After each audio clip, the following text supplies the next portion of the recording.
apa kabar sama pecinta film? Semoga semua sehat-sehat ya. Di kesempatan yang baik ini, Ara akan mereview film berjudul Lights Out yang diperankan oleh Teresa Palmer dan Maria Bello, serta Gabriel Bateman.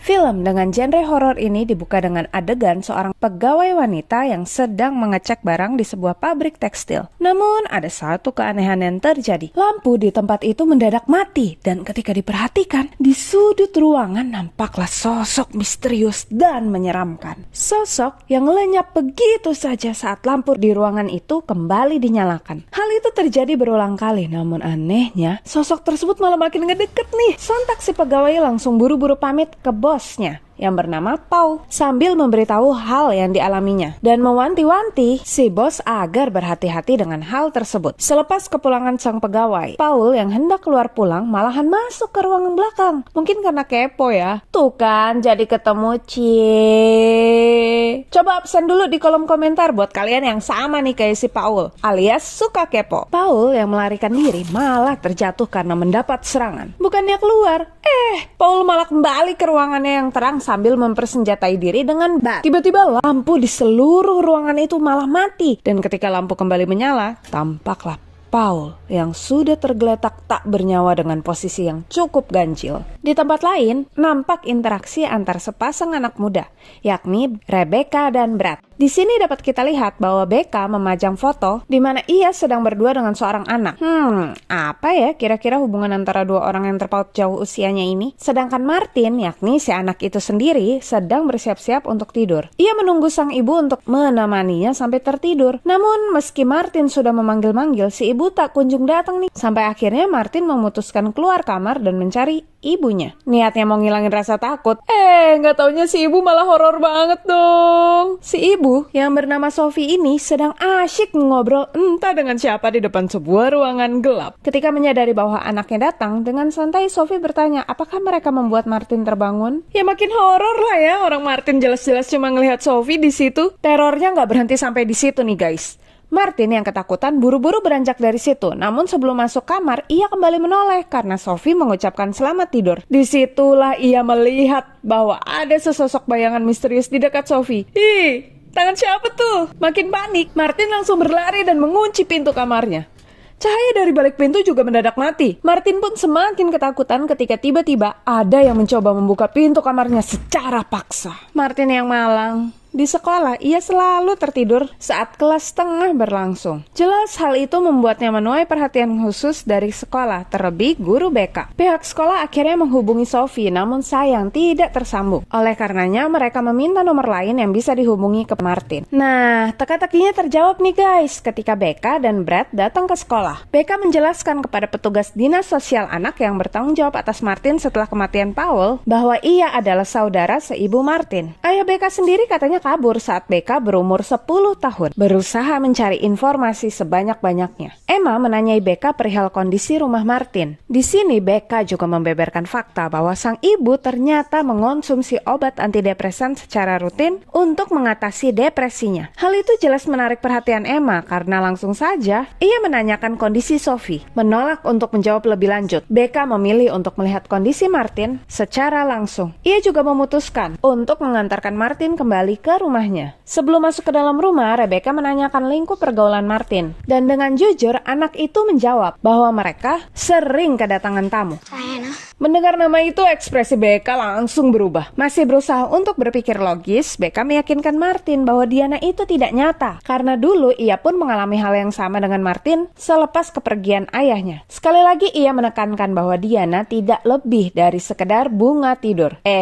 Tapi bunganya bunga ini nih. Seolah sudah paham dengan tingkah ibunya, Rebecca langsung bertanya, apakah sang ibu sudah menemui terapis? Di sini, ketegangan antar ibu dan anak itu mulai terjadi. Sophie bersikeras bahwa ia tidak membutuhkan orang asing untuk membicarakan masalahnya. Sedangkan Becca tetap kekeh, bahkan langsung menanyakan sudah berapa lama Sophie tidak meminum obatnya. Sophie pun menjadi semakin tidak terima setelah Becca memutuskan agar Martin tinggal bersamanya sampai si ibu berhenti bersikap gila. Mendengar Martin akan dibawa, Sophie Sophie langsung memohon agar Becca tidak melakukan hal itu. Tangis Sophie semakin menjadi ketika ternyata Martin sudah mengemas barang-barangnya dan siap pergi sebelum meninggalkan tempat itu. Martin kembali mengingatkan sang ibu untuk meminum obatnya. Hal itu jelas malah semakin memperburuk keputusasaan Sophie yang baru saja ditinggal suami keduanya. Malam itu Rebecca yang sudah tertidur kembali terjaga karena kedatangan tamu tak diundang. Ia bahkan nyaris terkena serangan fatal jika saja ia tidak buru-buru menyalakan lampu kamarnya. Berhasil lolos hanya dengan cakaran ringan di tangannya. Ia pergi ke kamar mandi untuk menenangkan diri. Ternyata di sana nampaklah Martin yang tertidur dengan pulas di bathtub sambil memeluk Center. Keesokan paginya Rebecca kembali kedatangan tamu. Meski kini tamunya merupakan manusia, tetap saja menyebalkan nih guys. Emma mendapat laporan dari Sophie sehingga kini ia datang untuk membawa kembali anak itu kepada ibunya. Sambil mengikuti Emma, Martin berterima kasih karena ia sudah mendapatkan tidur yang diidam-idamkannya. Bocah lelaki itu juga berkata bahwa ia akan berusaha lebih keras malam ini. Duh, kasihan banget sih. Semangat ya Martin. Selepas kepergian Martin dan Emma, Becca malah menemukan guratan aneh di balik karpetnya. Nama Diana lengkap dengan gambar aneh telah terukir di lantai ruang tamunya. Hal itu mengingatkannya dengan kenangan mengerikannya dulu ketika kecil. Kenangan yang membuatnya kini menyadari bahwa sosok Diana itu bukanlah hanya sekedar mimpi. Segera, Becca meminta Brad untuk mengantarnya ke rumah sang ibu. Sesampainya di sana, hanya rumah kosong yang menyambut mereka berdua. Namun tanpa ragu, ia membuka pintu rumah itu dengan kunci cadangan. Ia juga menjelajahi rumah itu dan memasuki ruang kerja Paul. Di sana, ia menemukan kotak yang berisi rekam medis Sophie dan riset dari Paul. Hasil riset itu mengungkapkan bahwa ibunya masuk ke rumah sakit jiwa saat masih kecil. Di sana, Sophie berteman dengan salah seorang pasien bernama Diana.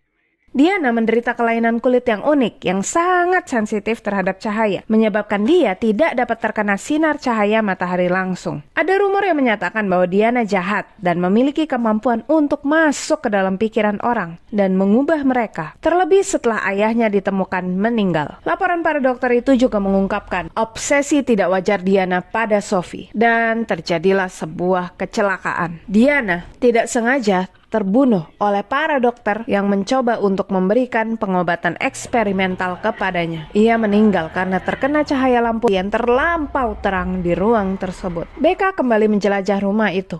Ia kini memasuki kamar ibundanya. Di sana ia terpekur ketika menemukan gambar yang dibuatnya dulu ketika ia masih kecil. Gambar yang dulu juga telah dicoret-coret oleh Diana. Tiba-tiba ada yang berbisik menyuruh Becca pergi. Dan dengan itu, Becca pun terangkat dari lantai karena ditarik oleh Diana. Beruntung Brad mendengar teriakannya dan segera menolong sang kekasih. Mereka pun buru-buru pergi sambil membawa hasil riset Paul. Sedangkan Martin kini sudah kembali bersama ibunya. Tak lupa sebelum memasuki rumah itu, ia menanyakan apakah sang ibu sudah meminum vitaminnya. Dengan pede, Sophie malah berkata bahwa ia sudah baikan. Ia juga mengajak sang anak untuk menonton film bersama, karena menurutnya yang mereka butuhkan hanyalah quality time. Tapi bertiga, waduh, muka si Martin langsung berubah nih. Dia langsung membujuk ibunya agar malam ini cukuplah mereka berdua saja. We'll see. Ya, si ibu malah jawabannya ngambang gini. Duh, gimana nasib Martin ya guys? Komen dong menurut kalian gimana nasib Martin malam ini? Malam pun tiba dan mereka betul-betul menonton film sambil makan popcorn. Namun di tengah film, Sophie malah beranjak mematikan lampu dan hendak memperkenalkan Diana kepada Martin. Martin yang sudah histeris sejak Sophie mematikan lampu semakin histeris ketika Diana ternyata sudah ada di sampingnya. Ia pun buru-buru menyalakan lampu, bahkan nekat pergi kabur. Ternyata Martin melarikan diri dan kembali ke apartemen Becca. Di tengah perbincangan kakak beradik ini terdengar suara ketukan pintu. Tanpa ragu, Becca membuka pintu karena dia mengira bahwa Brad datang. Dan tadang, gak ada siapa-siapa guys. Udah celingak-celinguk memperhatikan dengan seksama juga tetap aja gak ada siapa-siapa. Shh.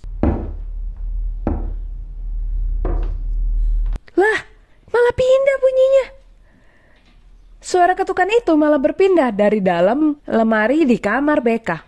Sambil memerintahkan agar Martin tetap pada posisinya, secara perlahan Becca mendekati lemari, lengkap dengan hati kita yang ikut deg-degan. Lah, gimana sih? Tetap kosong masa? Ya ampun, ternyata si sosok misterius berniat menarik Martin ke bawah ranjang yang gelap. Duh, gimana ya kira-kira nasib bocil malang itu? Sebelum kita lanjut, kasih like dan subscribe-nya dulu dong guys. Oke, kita lanjut lagi dalam 3, 2, 1. Wah, ternyata Martin masih beruntung nih guys, karena Rebecca dengan sigap segera menarik Martin keluar dari bawah ranjang.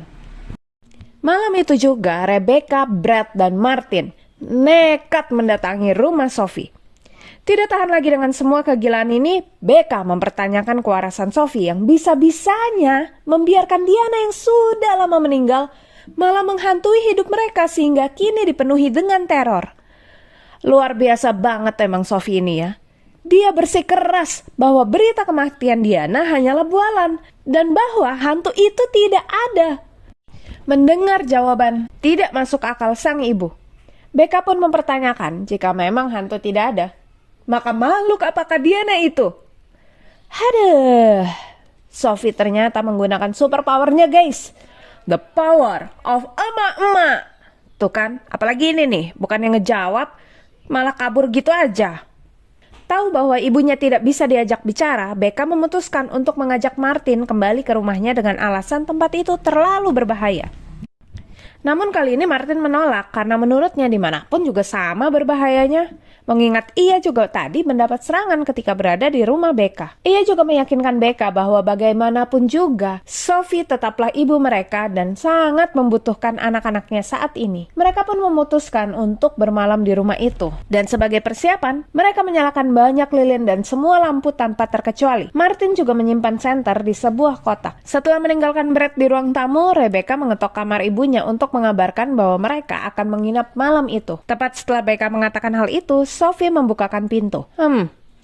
Raut wajah Sophie nampak agak rumit ya. Ia juga mengungkapkan keinginannya untuk memulai semua lagi dari awal besok pagi. Yang tentu saja disambut baik oleh Becca. Sophie juga nampak semakin emosional saat memeluk Becca. Tangan gemetarnya pun tak dapat ia sembunyikan saat menggenggam tangan anak sulungnya itu. Waduh, Sophie nampak seperti ditarik nih guys. Aduh, kok makin ngeri ya? Apalagi ternyata Sophie menyelipkan secari kertas ke dalam genggaman Becca yang berisikan permintaan tolongnya. Sepertinya Sophie tahu ya bahwa Diana tidak akan melepaskan dirinya begitu saja, Bung. Tekad Becca pun kini semakin bulat untuk menolong ibunya ketika hari sudah pagi. Namun sayangnya, semua persiapan mereka sia-sia begitu saja. Karena ternyata aliran listrik di rumah itu diputus. Apakah mereka belum bayar token? Sorry. Ternyata itu listrik di rumah Ara yang bunyi. A trap.